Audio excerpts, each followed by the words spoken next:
بسم اللہ الرحمن الرحیم۔ محترم ناظرین، السلام علیکم۔ ایک یہودی کو رسول خدا صلی اللہ علیہ وآلہ وسلم سے چند دینار قرض واپس لینا تھا۔ ایک دن آپ راستے میں جا رہے تھے کہ وہ یہودی آپ کے پاس آیا اور اس نے کہا، جب تک آپ میرا قرض ادا نہیں کریں گے اس وقت تک میں آپ کو یہاں سے نہیں جانے دوں گا۔ نبی اکرم صلی اللہ علیہ وآلہ وسلم نے فرمایا، اس وقت ادائیگی کے لیے میرے پاس کچھ بھی نہیں ہے۔ یہودی نے کہا، جب تک آپ میرا قرض واپس نہیں دیں گے میں بھی آپ کو یہاں سے جانے نہیں دوں گا۔ آپ نے فرمایا، اگر یہ بات ہے تو میں تیرے ساتھ یہیں بیٹھ جاتا ہوں۔ یہ کہہ کر آپ اس کے ساتھ بیٹھ گئے۔ جیسے جیسے وقت گزرتا گیا آپ کے صحابہ وہاں جمع ہوتے گئے۔ جب انہوں نے یہودی کی یہ جسارت دیکھی تو انہوں نے اس کو سزا دینے کا ارادہ کیا۔ آپ نے انہیں ہر طرح کی تادیبی کارروائی سے روک دیا اور فرمایا کہ تم دور چلے جاؤ۔ حکم رسول کے تحت صحابہ دور چلے گئے۔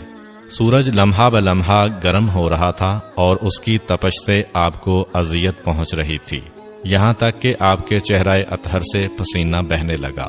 اس کے باوجود آپ نے کسی طرح کے غصہ کا اظہار نہ کیا اور کوئی سخت جملہ نہ کہا۔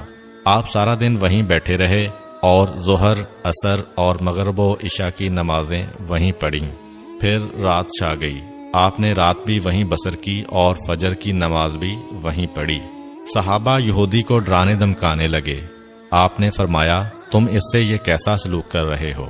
صحابہ نے کہا، یا رسول اللہ، اس کی یہ جرت کہ آپ کو یرغمال بنا کر اپنے پاس بٹھا لے۔ آن حضرت صلی اللہ علیہ وآلہ وسلم نے فرمایا، اللہ نے مجھے اس لیے نہیں بھیجا کہ میں کسی ہم پیمان یا کسی اور پر ظلم کروں۔ جب دن چڑھا تو یہودی نے کلمہ اسلام پڑھتے ہوئے کہا، اشہد ان لا الہ الا اللہ و اشہد ان محمدً عبدہ و رسولہ۔ میں اپنی دولت کا ایک حصہ راہ خدا میں دیتا ہوں۔ میں نے آپ کو اس لیے نہیں روکا تھا کہ میں آپ کی توہین کروں۔ اس ذریعے سے میں آپ کے پیمانہ صبر کو آزمانا چاہتا تھا، کیونکہ تورات میں نے آپ کی یہ صفت پڑھی ہے، محمد بن عبداللہ مکہ میں پیدا ہوگا اور طیبہ کی طرف ہجرت کرے گا۔ وہ تندخو اور سخت مزاج اور بیہودہ گوئی کرنے والا نہ ہوگا اور کوئی جھوٹی بات زبان سے نہیں کہے گا۔ اس طرح سے میں نے آپ کو یہاں رکھ کر اس بات کی تصدیق کی ہے کہ تورات نے بالکل سچ کہا تھا۔ رسول اکرم صلی اللہ علیہ وآلہ وسلم مبعوث برسالت ہونے کے 3 سال بعد تک خفیہ طور پر دعوت اسلام دیتے رہے۔ اس کے بعد اللہ تعالیٰ نے آپ کو حکم دیا کہ آپ کھل کر اللہ کا پیغام پہنچائیں اور لوگوں کو خدا کی طرف دعوت دیں۔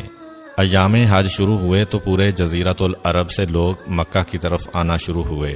نبی اکرم صلی اللہ علیہ وآلہ وسلم کوہ صفا پر چڑھے اور آپ نے بلند آواز سے فرمایا، لوگو، میں اللہ کا رسول ہوں، تم اللہ رب العالمین پر ایمان لے آؤ۔ لوگ آپ کی طرف متوجہ ہوئے اور انہوں نے تعجب سے یہ اعلان سنا اور سب کی خواہش ہوئی کہ وہ اعلان کرنے والے کو دیکھیں۔ پھر آپ صفا سے اتر کر مروہ آئے اور وہاں پر بھی آپ نے 3 بار یہی اعلان کیا۔ جب ابو جہل نے آن حضرت صلی اللہ علیہ وآلہ وسلم کا یہ اعلان سنا تو اسے سخت غصہ آیا۔ اس نے زمین سے ایک پتھر اٹھا کر آپ کی پیشانی پر مارا، جس سے آپ کی پیشانی زخمی ہو گئی، خون بہنے لگا اور آپ کا پورا چہرہ لہو لہان ہو گیا۔ اس کے بعد تمام مشرکین آپ کو پتھر مارنے لگے۔ نبی اکرم صلی اللہ علیہ وآلہ وسلم مجبور ہو کر کوہ ابو قبیس پر چڑھ گئے اور ایک چٹان کے پیچھے جا کر چھپ گئے۔ مشرکین نے بھی آپ کا تعاقب کیا لیکن آپ انہیں کہیں دکھائی نہ دیے۔ ناکام و نامراد ہو کر انہیں واپس آنا پڑا۔ اسی اثناء میں ایک شخص نے حضرت علی علیہ السلام کو اس واقعہ کی اطلاع دی اور کہا کہ میرا خیال یہ ہے کہ محمد مارے جا چکے ہیں، نعوذ باللہ۔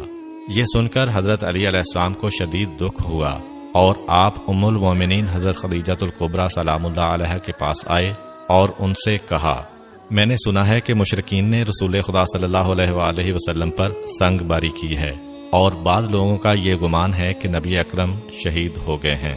آپ روٹی پانی اٹھائیں اور میرے ساتھ انہیں تلاش کرنے کے لیے چلیں، ممکن ہے ہمیں ان کا کہیں نشان مل جائے۔ آپ وادی پر نظر رکھیں اور میں پہاڑ کے دامن میں آپ صلی اللہ علیہ وآلہ وسلم کو تلاش کرتا ہوں۔ آپ روتے ہوئے آگے بڑھے اور آپ کہہ رہے تھے، یا رسول اللہ، ہمیں جواب دیں، آپ کہاں ہیں؟ میری روح آپ پر قربان، آپ کس وادی میں بھوکے پیاسے ہیں؟ آپ نے مجھے اپنے ساتھ کیوں نہ لیا تھا؟ حضرت خدیجہ رو رو کر فریاد کر رہی تھیں، کوئی ہے جو نبی مصطفیٰ کی مجھے خبر دے؟ کیا کسی نے انہیں دیکھا ہے جو مجھے ان کے متعلق بتلائے؟ اس وقت جبریل امین علیہ السلام رسول خدا صلی اللہ علیہ وآلہ وسلم پر نازل ہوئے۔ ان کے پیچھے ملائکہ کی بہت سی صفیں تھیں۔ انہوں نے حضرت صلی اللہ علیہ وآلہ وسلم سے کہا، خداوند جبار نے ہمیں آپ کے فرمان کی تعمیل کے لیے بھیجا ہے۔ اگر آپ چاہیں تو ہم اس قوم کو تباہ کر دیں گے اور ان کا دنیا میں کہیں نام و نشان تک دکھائی نہ دے گا۔ رحمت للعالمین نے فرمایا، میں نبی رحمت بنا کر بھیجا گیا ہوں، میں عذاب و انتقام کا حامی نہیں ہوں۔ پروردگار میری قوم کو معاف کر دے، وہ مجھے جانتے نہیں ہیں۔ جبریل امین علیہ السلام نے حضرت صلی اللہ علیہ وآلہ وسلم سے کہا، خدیجہ سلام اللہ علیہا آپ کو تلاش کر رہی ہیں۔ خدیجہ کے رونے نے آسمان کے فرشتوں کو رلا دیا ہے، آپ انہیں جواب دیں، خدا کی طرف سے اور ہماری طرف سے انہیں سلام پہنچائیں اور انہیں جنت کی بشارت دیں۔ نبی اکرم صلی اللہ علیہ وآلہ وسلم نے خدیجہ و علی کو صدا دی اور انہیں اپنے پاس بلایا۔ دونوں شخصیات آپ کی خدمت میں حاضر ہوئیں۔ انہوں نے آپ کی پیشانی پر پٹی باندھی اور گھر لے آئے۔ جب مشرکین کو معلوم ہوا کہ نبی اکرم صلی اللہ علیہ وآلہ وسلم اپنے گھر آ چکے ہیں تو انہوں نے گھر کا محاصرہ کر لیا اور سنگ باری شروع کر دی۔ حضرت علی علیہ السلام اور حضرت خدیجہ سلام اللہ علیہا آپ کا دفاع کرنے لگے۔ جب سنگ باری میں معمولی سا وقفہ ہوا تو حضرت خدیجہ گھر سے نکلیں اور انہوں نے چیخ کر کہا، فرزندان قریش، کیا تم سے حیا رخصت ہو گئی ہے؟ تم اپنے قبیلہ کی معزز اور محترم خاتون کے گھر پر سنگ باری کرنے لگے ہو۔ اگر تمہیں خدا کا خوف نہیں ہے تو دوسرے لوگوں کو اپنے اوپر ہنسنے کا موقع نہ دو اور اپنے لیے ہمیشہ کی ذلت و بدنامی تو نہ خریدو۔ جب مشرکین نے حضرت خدیجہ سلام اللہ علیہا کی گفتگو سنی تو ندامت کے مارے ان کے سر جھک گئے اور وہ شرمندہ ہو کر اپنے گھروں کو چلے گئے۔ نبی اکرم صلی اللہ علیہ وآلہ وسلم نے دعوت اسلام کا آغاز ان روح فرسا واقعات کے ساتھ کیا تھا۔ آپ پر کروڑوں سلام ہوں۔ آپ نے لوگوں کو گمراہی و ضلالت سے بچانے کے لیے قدم قدم پر تکالیف اٹھائیں اور صدمے برداشت کیے۔ امید کرتا ہوں کہ آپ کو آج کی ویڈیو اچھی لگی ہوگی۔ اگر آپ کو ہماری ویڈیو اچھی لگی ہے تو ویڈیو کو لائک کریں اور مزید اس طرح کی ویڈیوز دیکھنے کے لیے ہمارا چینل سبسکرائب کر لیں۔ ملتے ہیں نیکسٹ ویڈیو میں، اجازت دیجیے، اللہ حافظ۔